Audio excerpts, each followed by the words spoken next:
السلام عليكم ورحمة الله وبركاته. الحمد لله الذي هدانا لهذا وما كنا لنهتدي لولا أن هدانا الله. أما بعد، أعوذ بالله السميع العليم من الشيطان الرجيم. وما آتاكم الرسول فخذوه وما نهاكم عنه فانتهوا. عزیز دوستو، رمضان المبارک کا مہینہ وہ ببرکت مہینہ ہے جس کے روزوں کی فرضیت کا مقصد اپنے آپ کو گناہوں سے بچا کر کے پرہیزگار بنا لینا، گناہوں سے پرہیز کرنے والا بنا لینا۔ بد نصیب ہے وہ شخص جو اس ماہ مقدس میں بھی گناہ کو نہیں چھوڑ پاتا، اس ماہ میں بھی گناہ کرتا ہے، اور جب یہ ماہ الوداع ہو کر کے چلا جائے گا تب بھی اسی گناہ میں یہ مشغول رہتا ہے۔ آج کے نوجوان بہت سے گناہوں میں مشغول رہتے ہیں، روزے کی حالت میں بھی اور رمضان المبارک کے مہینے میں بھی۔ ان گناہوں میں سے ایک گناہ جس کو میرا نوجوان طبقہ گناہ سمجھتا نہیں، وہ گناہ داڑھی کا منڈوانا، داڑھی کے ڈیزائن بنوانا، داڑھی کی جو ہے کٹائی کروانا اور مونچھوں کو بڑھانا یا بڑی بڑی مونچھیں رکھ لینا۔ یہ بہت بڑا گناہ ہے اور حرام کام ہے۔ حرام کام وہ ہوتا ہے جس سے جو ہے اللہ یا اللہ کے رسول صلی اللہ علیہ وسلم نے منع کیا ہو۔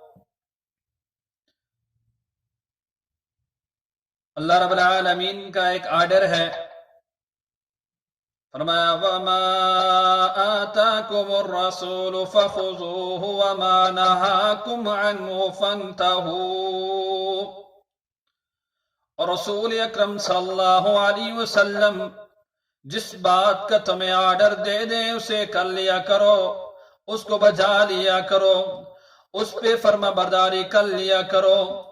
رسول اکرم صلی اللہ علیہ وسلم کا کہا مان لیا کرو، اور جس بات سے رسول اکرم صلی اللہ علیہ وسلم روک دے اس سے باز آ جاؤ۔ اللہ رب العالمین کے اس آرڈر کی مخالفت کرنے والا یقیناً گناہ کا کام کر رہا ہے۔ جو رسول اکرم صلی اللہ علیہ وسلم کی حکم کو فالو نہیں کرتا، رسول اکرم صلی اللہ علیہ وسلم نے جن چیزوں سے منع کیا ان سے رکتا نہیں ہے، ایسا شخص اللہ رب العالمین کی اس حکم کی نافرمانی کر رہا ہے۔ وَمَا آتَاكُمُ الرَّسُولُ فَخُذُوهُ وَمَا نَهَاكُمْ عَنْهُ فَانْتَهُوا۔ رسول اکرم صلی اللہ علیہ وسلم نے داڑھی کے متعلق کیا آرڈر دیا ہے؟ فرمایا خالف المشرکین ووفر اللحا واحف الشوارب۔ رسول اکرم صلی اللہ علیہ وسلم نے آرڈر جاری کیا، لوگوں مشرکین کی مخالفت کرنی ہے۔ ایک روایت میں کہا خالف المجوسا، مجوسیوں کی مخالفت کرنی ہے۔ الغرض اللہ کے رسول صلی اللہ علیہ وسلم نے یہود و نصارہ کی مشابہت سے بھی منع کیا۔ اللہ کے رسول صلی اللہ علیہ وسلم نے مشرکین کی مشابہت سے بھی منع کیا۔ اللہ کی حبیب علیہ السلام نے مجوسیوں کی مشابہت سے بھی منع کیا۔ اور ان روایات میں مشابہت سے مراد کیا ہے، ان میں کس چیز میں مخالفت کا کہا جا رہا ہے؟ ان میں شکل و صورت کی مخالفت میں، کہ جیسی مشرکین کی شکل و صورت ہے ویسی تم نے شکل و صورت نہیں بنانی۔ مشرکین داڑھی کٹوانے والے ہوتے ہیں، مشرکین داڑھی منڈوانے والے ہوا کرتے ہیں، مجوسیوں کی شکل و صورت داڑھی مونڈے ہوا کرتے ہیں، ان جیسی شکل و صورت تم نے نہیں بنانی، بل اپنی داڑھیوں کو بڑھا لے لینا ہے۔ ایک روایت میں فرمایا وعف اللحا، اپنی داڑھیوں کو معاف کر دینا ہے۔ ایک روایت میں فرمایا ورخ اللحا، داڑھیوں کو چھوڑ دینا ہے، داڑھیوں کو چھیڑ چھاڑ نہیں کرنی۔ ہاں تک کہ فرمایا ایک جگہ فرمایا مونچھوں کے بارے میں فرمایا وَأَحْفُ الشَّوَارِبَ، بلکہ اس کے مقابلے میں مونچھوں کو تراشنا ہے۔ ایک روایت میں فرمایا مَن لَّمْ يَأْخُذْ الشَّوَارِبَ فَلَيْسَ مِنَّا، جس نے مونچھوں کو نہ تراشا، جس نے مونچھیں نہ کٹوائی، وہ اس کا تعلق ہم میں سے نہیں ہے۔ گویا وہ امت محمدیہ، گویا وہ محمد صلی اللہ علیہ وسلم کے طریقے پر نہیں ہے۔ ہم اگر رسول اکرم صلی اللہ علیہ وسلم کے ساتھ محبت کرنا چاہتے ہیں، گستاخوں کو اگر جواب دینا چاہتے ہیں صحیح معنوں میں، حقیقی طریقے کے ساتھ جو ہے گستاخوں کو اگر جواب دینا چاہتے ہو، تو پاکستان کے مسلمان نوجوانوں، میرا یہ پیغام اپنے پلے باندھ لو۔ اگر تم ان فرانسیوں کو جواب دینا چاہتے ہو، ان ڈنمارکیوں کو جواب دینا چاہتے ہو، ایک ہی طریقہ ہے کہ رسول اللہ صلی اللہ علیہ وسلم کی ہر سنت کو زندہ کیا جائے۔ وہ داڑھی کی سنت ہو تو داڑھی کو بڑھایا جائے، داڑھی کو معاف کیا جائے۔ کوئی نوجوان پاکستان میں ایسا نظر نہیں آنا چاہیے جس کی داڑھی نہ ہو، وہ داڑھی کٹواتا ہو، ایسا نظر نہیں آنا چاہیے۔ اور دنیا کو پیغام دینا ہوگا کہ ہم جو ہے رسول اکرم صلی اللہ علیہ وسلم کے ساتھ سچی محبت کرنے والے ہیں۔ اگر ایسا نہ کیا تو یاد رکھیے پھر ہمارا انجام کیا ہوگا۔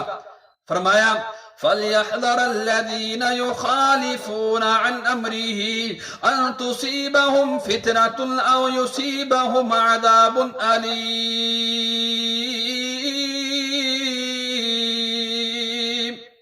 فرمایا ان لوگوں کو ڈر جانا چاہیے، ان لوگوں کو سوچنا چاہیے، ڈرنا چاہیے۔ کس بات سے ڈرنا چاہیے؟ فرمایا رسول اکرم صلی اللہ علیہ وسلم کی، رسول اکرم صلی اللہ علیہ وسلم کی فَلْيَحْذَرَ الَّذِينَ يُخَالِفُونَ، جو رسول اکرم صلی اللہ علیہ وسلم کی حکموں کی مخالفت کرتے ہیں، جو رسول اکرم صلی اللہ علیہ وسلم کی اعف اللحا، داڑھی کو معاف کرو، یہ کہتا ہے نہیں میں نے بات نہیں ماننی، یا یہ کہتا ہے داڑھی اسلام میں نہیں ہے، یہ کہتا ہے کہ داڑھی کا اسلام کے ساتھ تعلق نہیں ہے، یا کہتا ہے داڑھی جو ہے مولوی ازم ہے، یا داڑھی کے خلاف باتیں کرتا ہے، یا داڑھی جو ہے وہ رکھنا گوارا نہیں کرتا، یا داڑھی والوں سے نفرت کرتا ہے، یا داڑھی والے چہرے کو پسند نہیں کرتا۔ فرمایا ایسے لوگوں کو اور بڑی بڑی مونچھیں رکھ کے گئے، اپنے آپ کو جو ہے پھندے خان سمجھنے والا، اپنے آپ کو جو ہے بڑا جو ہے کھٹیل نوجوان سمجھنے والا، ایسے نوجوان جو داڑھی کو منڈواتے ہیں، مونچھوں کو بڑھا کر کے رکھتے ہیں، تاؤ دے کر کے رکھتے ہیں، یخالفون عن امرہ، یہ رسول اکرم صلی اللہ علیہ وسلم کی مخالفت کر رہے ہیں۔ اس حکم میں رسول اکرم صلی اللہ علیہ وسلم کی مخالفت کرنے میں فرمایا ان کو اس بات سے ڈرنا چاہیے کہ کوئی فتنہ آپ پہنچے گا، کوئی عذاب الہی ان پہ نازل ہو جائے گا، کوئی آزمائش پہنچائے گی، عذاب العلیم، یہ دردناک عذاب ان کو آلے گا۔ آج کیا ہم عذاب سے دوچار نہیں ہے؟ کورونا کا عذاب ہم سے نہیں جاتا، مسلمان کو قتل کر رہا ہے، مسلمان کا جو ہے وہ دشمن بنا ہوا ہے، ظالم حکمران ہم پہ مسلط ہیں، معیشیت ہماری تنگ ہے، بے روزگاری عام ہے، نوجوان ڈگریاں لیے ہوئے بے روزگار پھر رہا ہے، اگر کوئی روزگار کما بھی رہا ہے اس کی جو روزگار میں جو ہے برکت نہیں ہے۔ یہ کیا ہے؟ یہ دردناک عذاب ہی ہے دنیا میں، اور ابھی جو آخرت میں عذاب ہوگا وہ باقی ہے۔ مجھے بتاؤ کہ رسول اکرم صلی اللہ علیہ وسلم سے کل کس منہ کے ساتھ جو ہے جام کوثر مانگو گے؟ جب وہاں پہ جام کوثر تقسیم کر رہے ہوں گے تو وہاں پہ کس چہرے کے ساتھ جاؤ گے؟ اگر داڑھی منڈواتے کٹواتے جو ہے موت آ گئی تو وہاں رسول اکرم صلی اللہ علیہ وسلم کو کیا چہرہ دکھاؤ گے؟ اللہ سے دعا ہے کہ اللہ رب العالمین عمل کی توفیق عطا فرمائے۔ وآخر دعوانا الحمدللہ رب العالمین۔